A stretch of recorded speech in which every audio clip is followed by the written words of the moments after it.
Love the stranger. That's not just saying, I tolerate you. That's not just saying, well, you know, okay.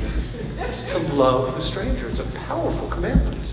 Not just that you should love them, but you shouldn't oppress them, because you know the heart of the stranger, because you were strangers in the land of Egypt. You don't do to others what was done to you when you were a slave in Egypt. We want to be open and welcoming. We also want to protect our cultural identity, and we want to protect ourselves from those who want to do harm. So we have to find ways to live within that kind of a balance. The story of the St. Louis really resonates for those who worry about what it is to shut off immigration, to shut our doors in the face of refugees. Jews in America are saying, if there is a registry of Muslims in this country, we will, Rabbi Michael Kahana will be registered as a Muslim. The tribes that have the good sense to accept genes from outside their pool are more likely to continue. So that altruism actually has a good evolutionary basis to it. It makes evolutionary sense to welcome somebody from outside your tribe.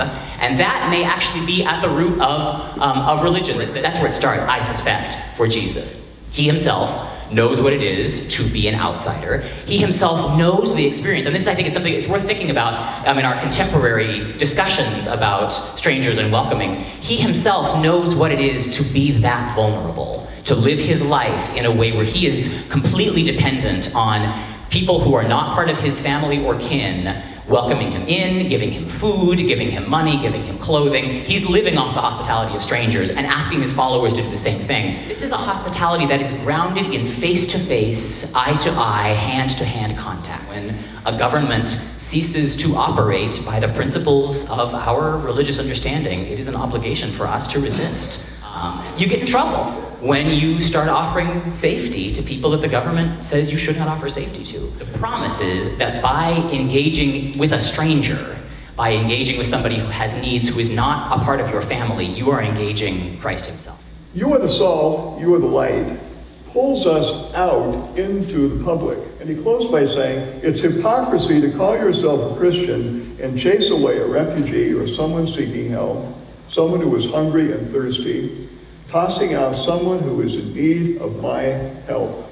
You know, we decide that they're not friends of America. They don't love America. Well, they're trying to escape. You know, I think they probably do love America and want to be here. But Catholics should not forget that we were once aliens in the land.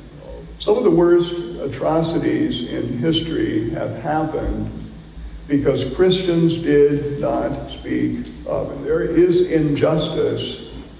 Christians will be salt and light and do something about it.